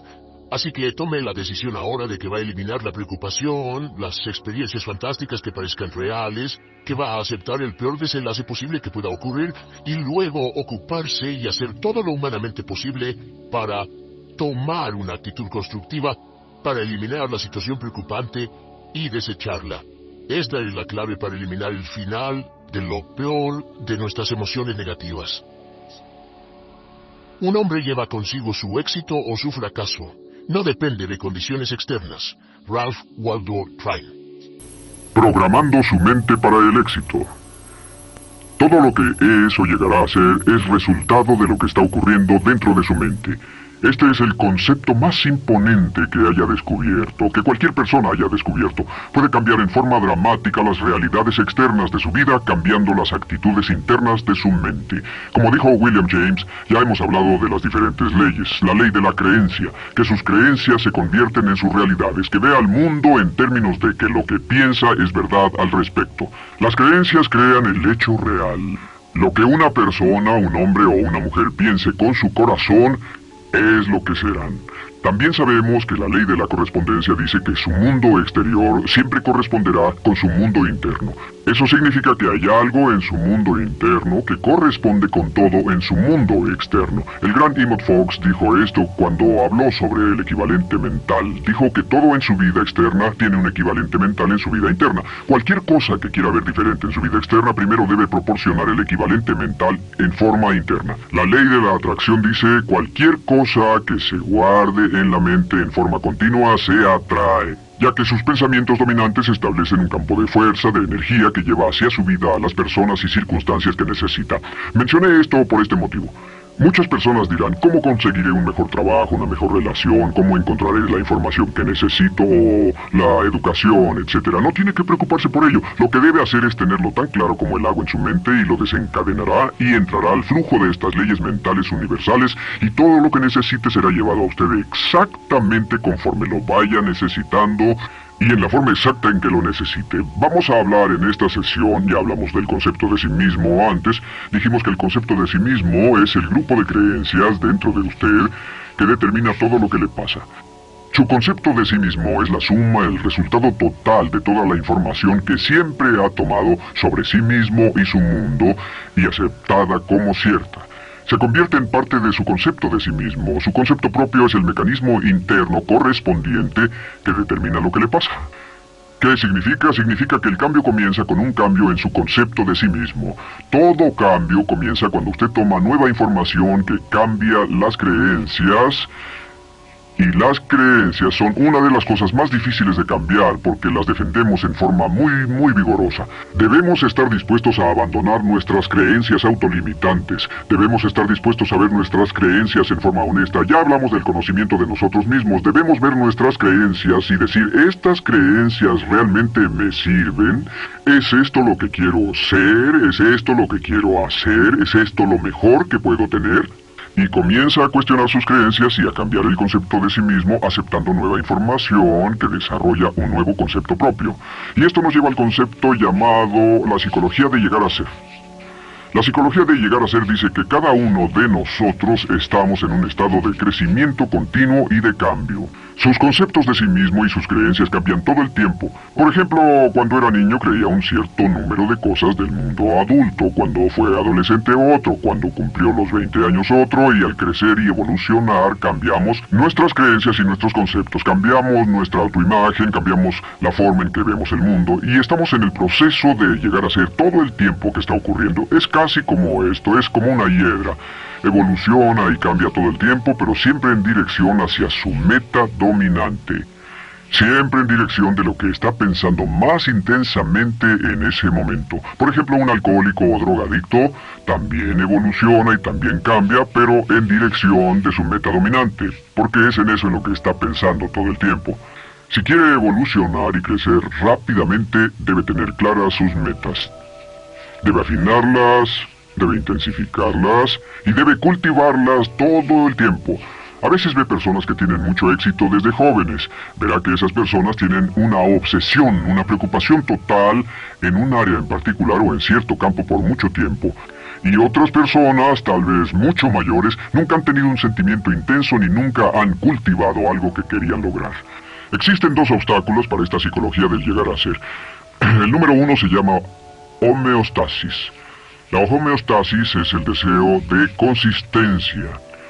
Es el deseo natural de la mente de permanecer constante con lo que ha ocurrido en el pasado. Es decir, queremos mantener un statu quo. Estas son las personas que dicen, así es como siempre lo hemos hecho, así es como lo hacemos aquí, etcétera, etcétera. Debe estar atento con la homeostasis porque lo que hace es lograr que su pensamiento sea rígido e inflexible. Y el número dos es la psicoesclerosis. La psicoesclerosis simplemente es el endurecimiento de la actitud. El endurecimiento de la actitud. Las personas con psicoesclerosis desarrollan las llamadas ideas fijas. Las ideas fijas llevan a la rigidez y a la renuencia al cambio. Ambas conducen a quedarse atorado en la zona de confort. Recuerden que la tendencia natural de todo el comportamiento humano es que comienza a hacer cosas en una forma en particular y luego se queda atorado en la zona de confort. Puede quedarse atorado en la zona de confort en una relación aunque no esté feliz, en un trabajo aunque no esté satisfecho, en un nivel particular de ingreso aunque no sea suficiente. Debe combatir la zona de confort porque esta zona muy pronto se convierte en rutina. Y dicen que una rutina se convierte en una tumba. La única diferencia entre una rutina y una tumba es la profundidad. Otra forma de decirlo es que la tumba simplemente es una rutina, o una rutina es simplemente una tumba, pero más aburrida. Así que estén muy alerta a eso porque la mayor parte de las personas en nuestra sociedad tienden a evolucionar en forma natural para entrar a una zona de confort y para convertirse en defensores muy rígidos del statu quo. Con actitudes sumamente endurecidas, entran en la zona de confort, entran en la rutina y aunque fuera bueno para ellos, no cambian. Esto nos lleva a los dos grandes poderes que controlan todo lo que nos pasa. Y el primer poder es el poder del amor. El poder del amor es el poder que modela su personalidad y modela su destino. El poder del amor simplemente dice que todo lo que hacemos es para conseguir amor o para compensar la falta de amor. Dijimos anteriormente que toda la personalidad del niño está formada por la calidad y la cantidad de amor que obtiene, y que todos los problemas de adultos son resultado de amor contenido por nuestros padres, tal vez contenido por personas cuando crecemos, y el otro poder es el poder de la sugestión. El poder de la sugestión funciona toda la vida. El poder de la sugestión es fuerte en extremo. Lo que hace es que comienza a funcionar en nosotros casi desde el momento en que nacemos y a veces antes del nacimiento. Y el poder de la sugestión nos moldea. Significa que cada pensamiento que se tiene, todo lo que se escucha, todo lo que se ve, se toca, se prueba, se huele, todo aquello que nos afecta en cualquier forma, tiene efectos sobre su personalidad. Lo resumimos así: todo cuenta.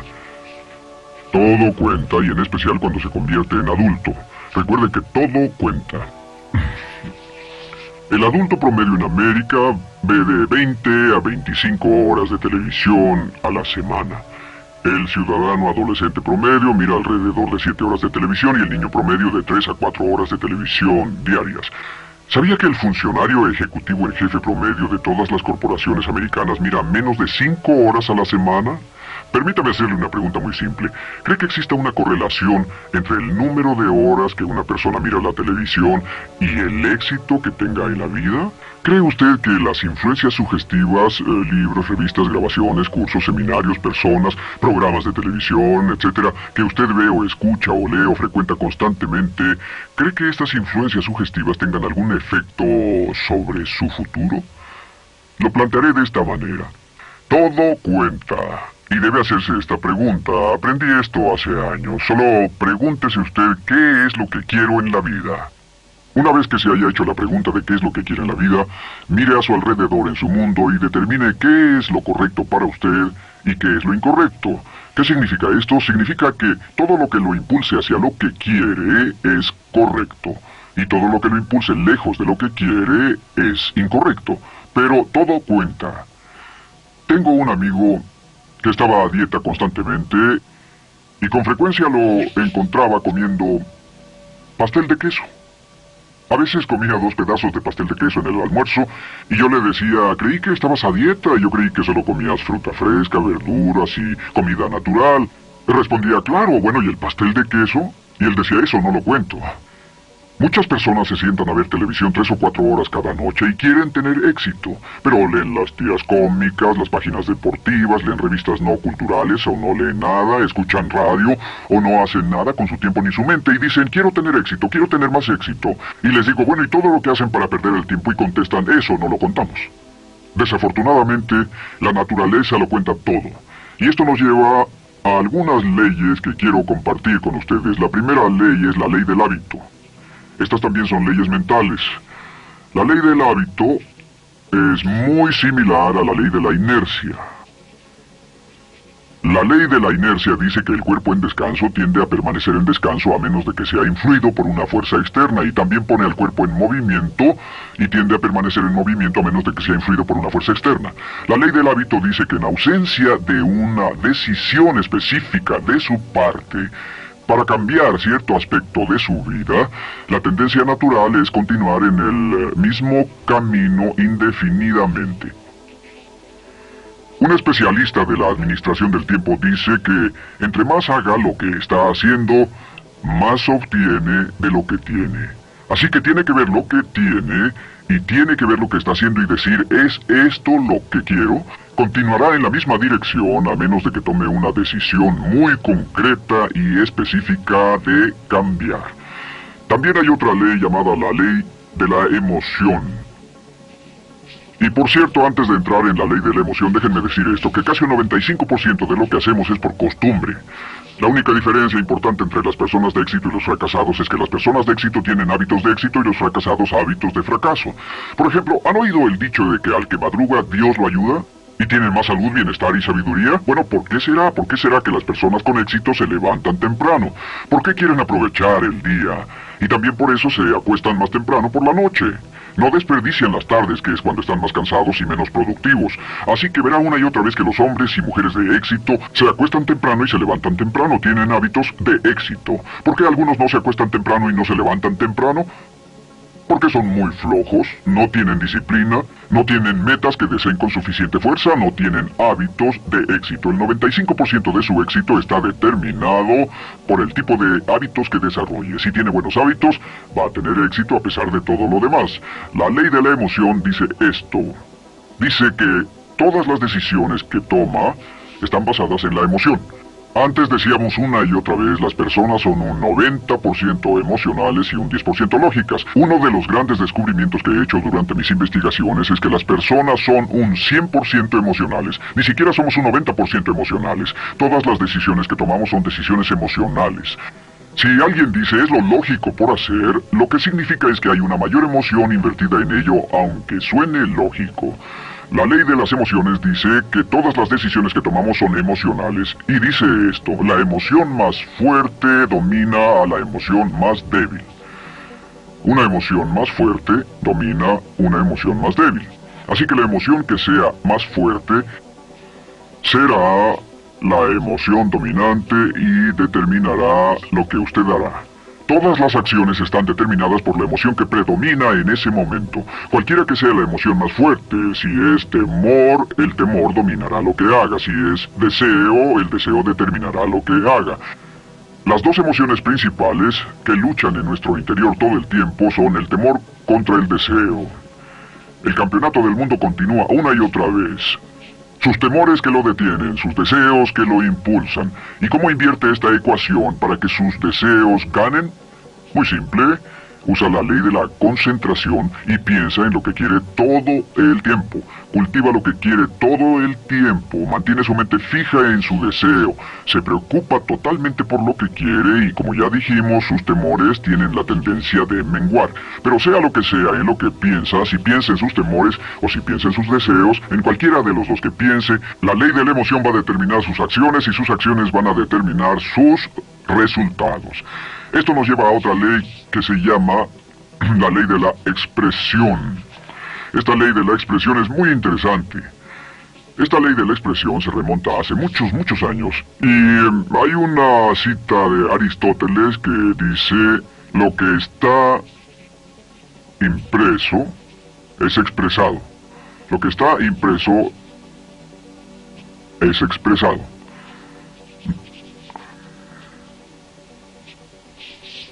Lo que está impreso es expresado. ¿Qué significa esto? Permítanme sentarme mientras limpian el pizarrón.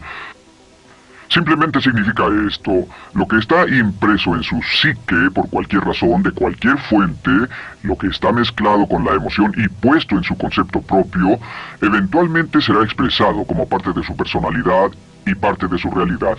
Dice, en efecto, que usted ve el mundo a través de su concepto propio. Realmente usted ve su concepto del mundo.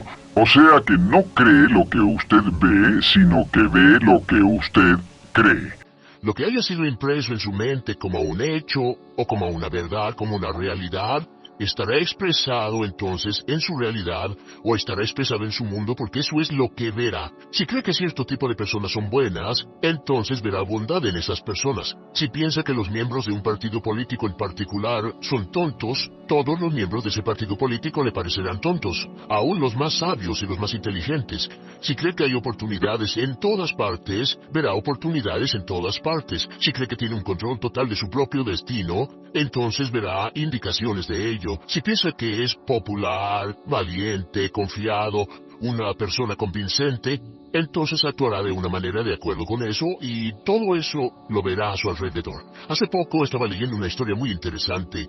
Un joven que venía de familia pobre y que no tenía confianza en sí mismo, fue convencido por una adivina de que era la reencarnación de Napoleón Bonaparte. Una historia maravillosa y cierta. Resulta que él comenzó a creer que era la reencarnación de Napoleón Bonaparte y fue a la biblioteca y estudió su vida, sabía todo sobre Napoleón y comenzó a caminar y a hablar y a actuar como Napoleón y a pensar como Napoleón. Comenzó a imaginar grandes planes que solo Napoleón imaginaría. Comenzó a actuar con valor y confianza frente a la incertidumbre, como Napoleón lo hubiera hecho, y con el tiempo él se convenció totalmente de que esta persona que era tímida e introvertida realmente era la reencarnación de Napoleón. Su carrera mejoró, lo promovieron, ganó más, cambió su forma de vestir, hablaba con más confianza, y cuando esta persona descubrió que la adivinadora lo había engañado, se había convertido en un hombre de negocio de mucho éxito. Muy interesante, ¿no? Lo que está impreso en su interior y se acepta, siempre se expresa, y esto nos lleva a otra ley mental crítica. Y es esta, es la llamada ley de reversibilidad. Cuando me enteré por primera vez de esta ley, yo estaba tan emocionado que quería esconderla, guardarla y no decírsela absolutamente a nadie. Esta es la primera vez en cualquier forma que entrego esta ley a otras personas. La ley de la reversibilidad simplemente dice, si logra un cierto nivel de éxito, un cierto nivel de salud, una cierta calidad en la relación, entonces esa calidad en la relación creará un estado subjetivo. Un estado subjetivo significa sentimiento, un estado emocional. En otras palabras, si gana un premio, se sentirá usted un ganador. Si se enamora, se sentirá como un amante. Si tiene éxito en los negocios, se sentirá todo un éxito. El objetivo crea En otras palabras, la realidad objetiva o el hecho realmente crea el estado emocional o subjetivo.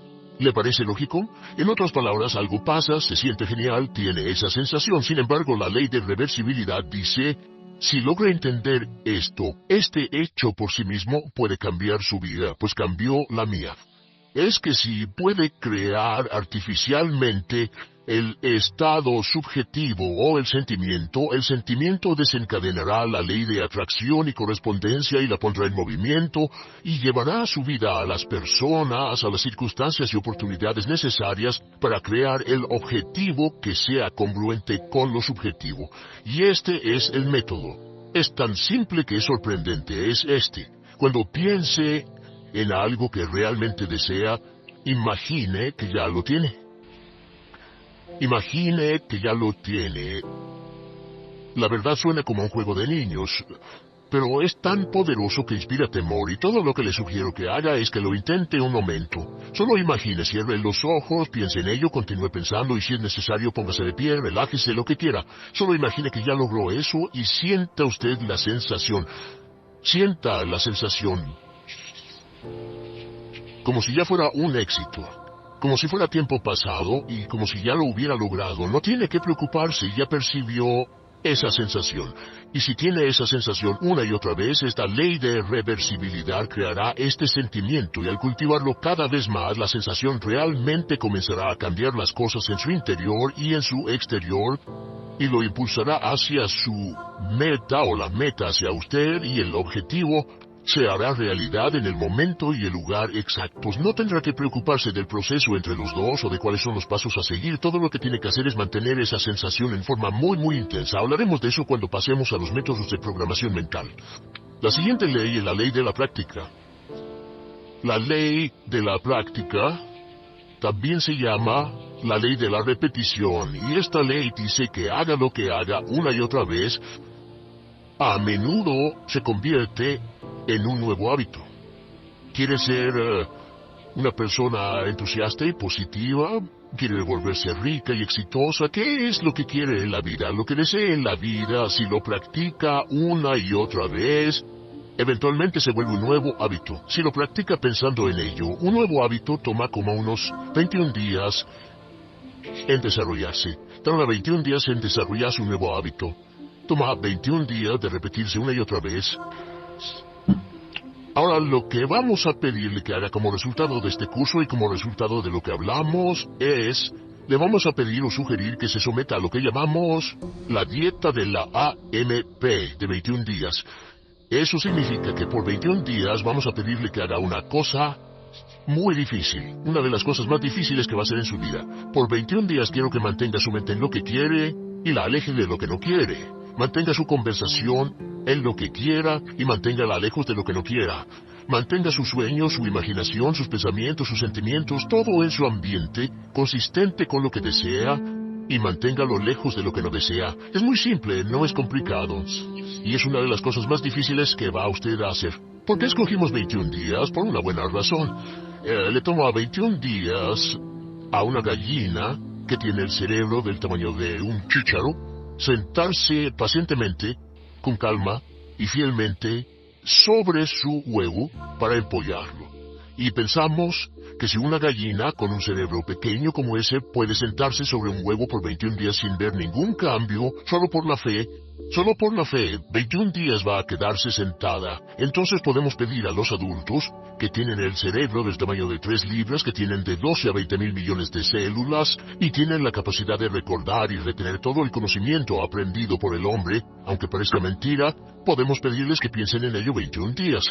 Si se propone tener una actitud mental positiva, por 21 días, mantenga su mente en ello. La meta es convertirse en lo que llamamos una persona puramente positiva. Una persona puramente positiva. Porque si es una persona puramente positiva, si sus conversaciones, sus actos, sus relaciones son puramente positivas, lo que llamamos una persona PPP, y lo practica por 21 días, encontrará que su vida cambiará. Todo alrededor de usted cambiará, su salud, sus relaciones, su trabajo, sus oportunidades y lo demás. Es simple, pero no es fácil. Si puede hacerlo, si puede practicarlo, se convertirá en un hábito. La misma ley de reversibilidad, la misma ley de la emoción, la misma ley de los hábitos realmente comenzará a cambiar. ¿Y cuáles son las 4 cosas que necesita con el fin de lograr este cambio? La número 1 es necesita deseo. El deseo es el punto inicial de todo cambio. La pregunta más importante que debe hacerse en la vida es ¿qué tanto quiere lo que quiere? ¿Qué tanto lo quiere? O si realmente lo quiere.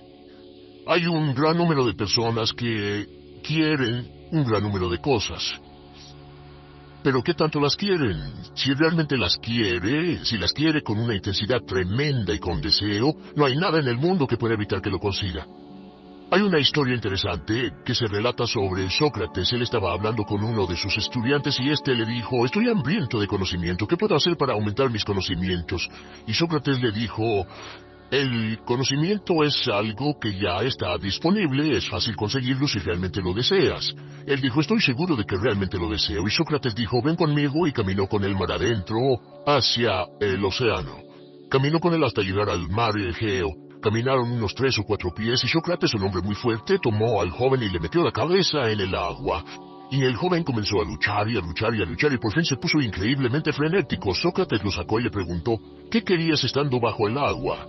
Y le respondió, solo quería aire, lo único que podía tener en la mente era aire.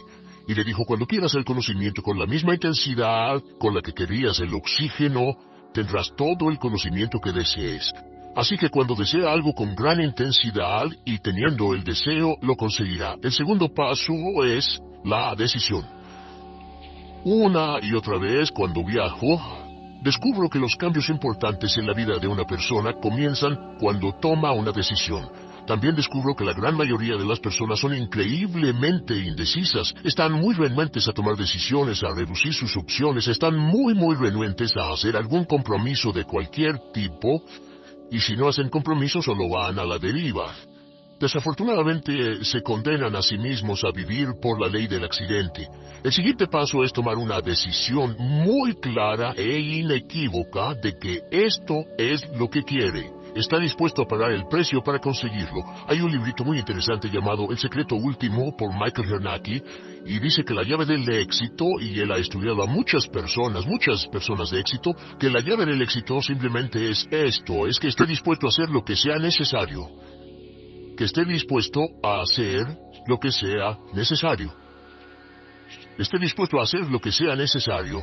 Eso significa que una vez que ha tomado la decisión, esté dispuesto a llegar hasta lo último. Esté dispuesto a hacer lo que sea necesario. Lo interesante es que nunca tiene que hacer todo lo necesario, pero debe estar dispuesto a hacerlo. Y es una decisión inequívoca, hacer o morir, que completa un compromiso del 100% y que marca toda la diferencia en su éxito. La mayoría no está dispuesta a hacer ese compromiso. Cuando les hablan de ese compromiso, se echan para atrás y dicen, no, lo quiero, pero no estoy dispuesto a hacer esto, o no me moveré, no volveré a la escuela, no puedo sacrificar esto, etcétera. Por ejemplo, he hablado con muchos padres que han hecho enormes sacrificios para que la madre pueda quedarse en casa con los niños durante sus primeros 3 o 5 años. Y los amigos dicen, están locos, necesitan dinero, no pueden viajar, no van a poder pagar las cuentas cuando solo uno de los dos trabaja. Y ellos dicen, sí, pero nuestra decisión es darle a nuestros hijos los mejores cimientos, la mejor base emocional, y sentimos que la forma de hacerlo es que la madre esté en casa con los hijos, así que estamos dispuestos a hacer sacrificios. Claro, cada uno debe tomar sus propias decisiones respecto a los sacrificios que quiere hacer. Lo tercero es la determinación. La determinación significa apoyar sus planes, por así decirlo, con mano de hierro. Una vez más, todos los estudios que he visto, y he pasado en el curso de mi vida, he pasado casi 30,000 horas estudiando el tema de éxito personal y corporativo, y es que la mano de hierro es importantísima en la determinación y disponibilidad cuando la situación se pone difícil.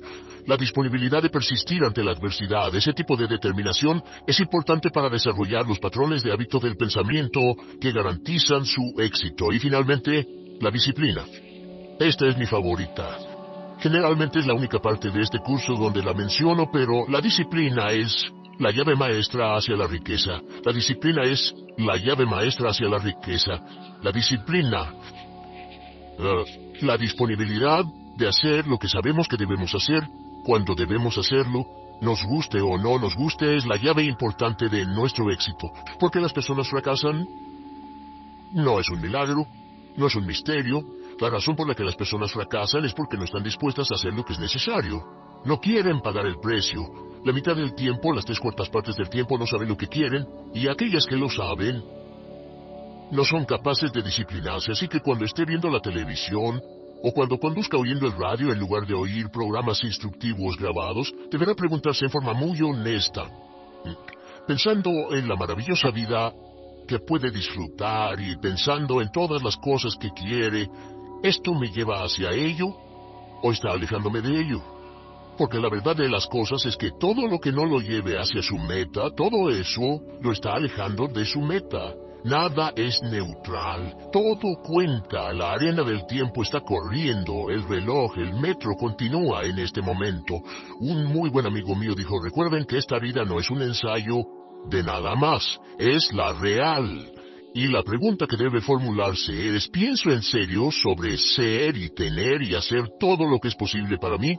Si se somete a una dieta mental de 21 días, una dieta de AMP, si mantiene el pensamiento en lo que desea por 21 días, si practica la ley y desarrolla nuevos hábitos, si practica la repetición una y otra vez, si practica la ley de reversibilidad y se visualiza y se imagina como la persona que quiere llegar a ser, y practica la ley de la expresión, que lo que está impreso en su mente se expresará en su realidad, verá usted grandes e increíbles cambios en su vida y a veces mucho más rápido de lo que hubiera imaginado.